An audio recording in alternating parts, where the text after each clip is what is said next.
Good morning, good afternoon, good evening, hello creepy friends, welcome to Slams and Bobs, and it's about time I did another TinTime vlog. I think it's been way too long since I did the last one. Try to keep these things up on a regular basis, but sometimes other stuff gets in the way and other videos get in the way and it becomes a little bit bottom of the pile. So my head kind of mounts up, and then as you'll have seen on the Bare Minerals video, I tangent just a little bit. So the first thing I want to talk about is Disney's Descendants. I heard a lot about this, it's been in the Disney store, products and ads on TV, and I wanted to see what it's about. The first thing I'm going to say is got Kenny Ortega written all over it. The theory behind this is really quite clever. You've got the children of some of Disney's most evil villains, so I think the four main ones are Jafar's son, Cruella de Vil's son, Maleficent's daughter, and the evil queen from Snow White's daughter. The idea is that they are perceived as their parents are evil, that they are evil. And it plays on a lot of stereotypes. And although I missed the beginning, and I did miss the beginning, I came in about 15 minutes, I think, after it started. It's obvious that set in a school environment mixed with children of good Disney characters, and they're from the bad Disney characters. Whereas you've got people like Ben, who is Beast and Belle's son, who is a good character, and he's trying to integrate everybody together because he's trying to defeat that stereotype, which I like the idea of that, I really do. And it's about choice, and it's about choosing what you want in life. And at the age of 16, and at the age a lot of kids are going to be watching this, yeah, they're starting to do that. So from that aspect, it's well thought out. It's just that the reality of it is cheesy as hell, much like High School Musical, but enjoyable all the same. I mean, I watched this because I just kept seeing it shoved in my face every 5 minutes and was like, alright, I got to see what all the bloody fuss is about. And I'm glad I did. I'm glad I saw it through to the end because I do like it. I love the costumes, the dresses in the final scene. Oh my god, some of those costumes are just wow. Mal's I love especially. I would love all that stuff though. I was never a Disney princess growing up, don't get me wrong. Me and my brother were very much more the Lion King, and me in later years Nightmare Before Christmas. I mean, hello. Growing up, my favourite Disney princess at the time was probably Pocahontas. And there's a story behind that I won't get into now because you're all going to go, what? When I tell you, but there's a reason why I have a very, very close relationship with that and with Beauty and the Beast. And it does seem to be all about the Disney these days. It was never that way when I was little. Or maybe I was just never raised that way. It's full of singing and dancing and whatever else you'd expect from a Disney movie. It is your run-of-the-mill Disney made-for-TV movie, and there's going to be a sequel. It's mainly what I can say is that it's cheesy as hell. I'm listening to my heart, I'm listening to my heart, I'm following my heart. I think it's got kind of the same punch that the first High School Musical movie had.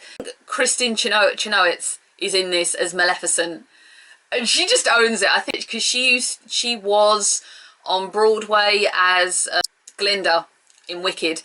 And Jesus Christ, she just owns the show. I think she will own anything she does. She owns Say Yes to the Dress when she went on it, for God's sake. I kind of look forward to seeing how they're going to run with the second one, because obviously when the big finale, and I don't want to spoil anything, when the finale comes up, her and her daughter are sharing an exchange, and at the end of the movie, her daughter's eyes glow bright green like hers did. So there's obviously going to be something there in the next movie. If they make a trilogy, can I see them all turning evil? Yeah. It's also got Boo Boo Stewart as Jafar's son, if anyone remembers him from Twilight. It is definitely worth your time for a quick little watch. There was the letterbox going there, I think. It was just our postman. Nothing well. Oh, he's a nice guy though. He calls himself Postman Pat. I'll get onto that one last. I'm going to do a little bit on the WWE now because it's about 3 weeks before the next show and I've got a few things to get off my chest. WWE have kind of ruined the Divas Revolution, I think. And I think Chris Jericho said it too. It's just kind of deflated, and I don't know why. I mean, alright, yes, Paige has turned heel, and I'm cool with that. That was coming. We saw that a mile off, and I'm fine with what they're doing there. I really, really am.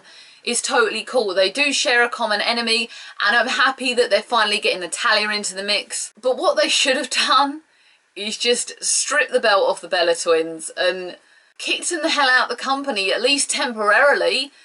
then it just would have made them look more dominant. What they're doing, it's just so typical. They've lost their way with it, and it's such a damn shame because they were doing so well, and I don't know where it's fallen apart. I really, really don't. It's so sad. I think there is a Dream Diva stable for me in Natalia, Tamina and Paige, because it is a threesome of second and third generation divas, and we've had the legacy with Randy Orton and Cody and Ted DiBiase. That's been done. We've never had it with women. I need to see that in the company. That would just be me down to a hole. Also Charlotte could go in on that as well. Sorry, I've totally neglected Charlotte there. They've kind of pushed out Team Bad at the minute, mainly I think because of what's going on with Jimmy Snuka and the trial. And also I think apparently Sasha got a concussion, and also she's got the Iron Woman match with Bayley coming up. Can you see my excitement about that? Just a little bit. Kane is doing such a Jekyll and Hyde gimmick right now. Well, I think they just ended it on Raw last night. I have just seen it. I kind of stayed up for half an hour of Raw and was so dead because I'm just not sleeping properly right now. I don't know why. I keep going to bed at whatever time and waking up either at 7:30 and 8:30 religiously. I'm tired. It gets to 11 o'clock. I come in from work and I just go, I'm dead on the bed. Watching Takeshi's Castle. Repeats. I challenge. You can't beat that. They did a reboot of that with different people commentating. No, Craig Charles owns that. Stop trying to redo it. Kane being Jekyll and Hyde, it's actually a stroke of genius, but like I say, I think they've stopped it all now because they sent him off in an ambulance, and then 2 minutes later, somehow, after being dressed in a suit, the man comes out in the mask and the normal attire. I don't know how they did that in like 2.5 minutes. That was absolutely amazing. Full makeup, the lot, and I was just like, he might come back on next week's Raw just as corporate Kane again, and that would just be interesting because at the end of the night, he's going to come out as Master Kane again. I think that's going to run a length. It's going to run out of steam for some fans. For me, they could go on doing that for weeks and I'll be a perfectly happy girl. The idea of it is great, but the reality is Seth's going to cheat to win, Seth's going to win, or Sheamus is going to cash in after Kane's won. And that's a shame. I know Kane is one for putting over the younger talents and not caring so much about being the main champion himself. I'm fine with that. He's done so much that it really, really doesn't matter. But I still want to see him as champion at least for a month. I can't help it. I'm a Kane fan for life, you know. There's the little shrine O'Tane over here. Big Show getting stale. Big Show has a big match against Brock Lesnar on Brock Lesnar's road to Hell in a Cell. They have really built this up, considering the fact that Brock hasn't been there, and I'm kind of one that's looking forward to it. You have to remember, they are putting a lot of emphasis on it, Big Show was the first one to pin Brock Lesnar back in 2002, and you can't take that away from him. I think they're trying to reinvent Big Show in a different way. The thing is, with Big Show, he comes out and he's happy as hell as a face, and there is like a friggin' gnat there. I got it. He comes out as a face and he's smiley, and then suddenly he turns heel and it's like, I'm the Big Show, I'm going to beat everyone. The punch really, really doesn't sell well for me. I've never thought knockout punch is what it's called. A knockout blow, as Michael Cole calls it. It doesn't wash well with me because it doesn't look real enough to me. Just my call, and a lot of other people feel the same. Possible Halloween videos. I was thinking I could do some makeup stuff on, well, I was leading towards doing either Halloween themed characters, or my main one was doing like distinctly dark kind of rock star characters. So the main one in mind right now is Taylor Momsen. I'd love to reinvent some of her eye looks because she's had so many ones going on since she broke out into the rock scene and broke away from Gossip Girl. But yet every time you go to a Pretty Reckless gig, there's Gossip Girl fans going, look, it's Jenny. No, it's not Jenny. I really, really hate that. I've said about these little group of girls when I went to see the Pretty Reckless before that were standing there bending down in a standing pit. You couldn't get more dangerous. And the little teenagers that just shouldn't have even been allowed in the club at Camden that I was in. I got so angry.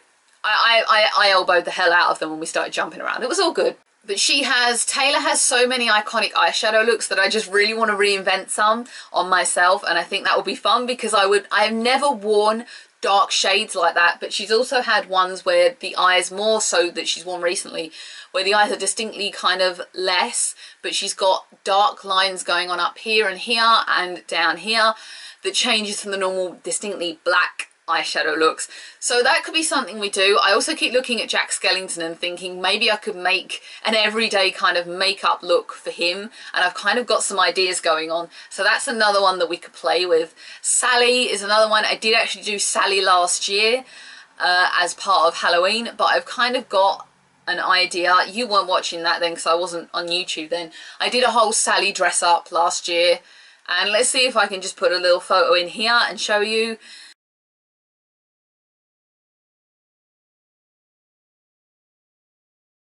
That was my Sally dress up. I would totally do it differently now, but I'm trying to think, can I reinvent some kind of eye look for Sally? Let's try and go there as well. I would love to do some Halloweens with you guys and then go on to Christmas because I have so many ideas for Christmas. Finally, where the hell are the Thunderbirds?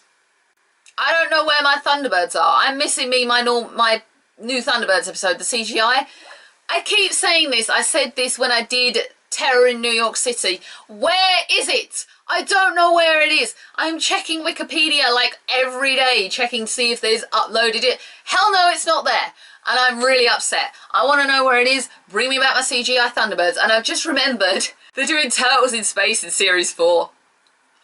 I have been an avid fan of the new Turtles where Seth Green, that's the guy's name, Seth Green, because he's the same height as myself. Seth Green has taken over doing Leonardo from Jason Biggs. Jason Biggs got into trouble and left. I just really am enjoying that series, and they've just finished Series 3. The Earth has been sucked away by the Triceratons. They did Renette in Series 3. They've brought in Turtles in Space. April and Casey have got in space. They killed Splinter.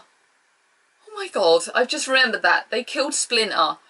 I watched that last week, and I remember I was watching it on a bus going to my local town, and I was like, I could not believe it.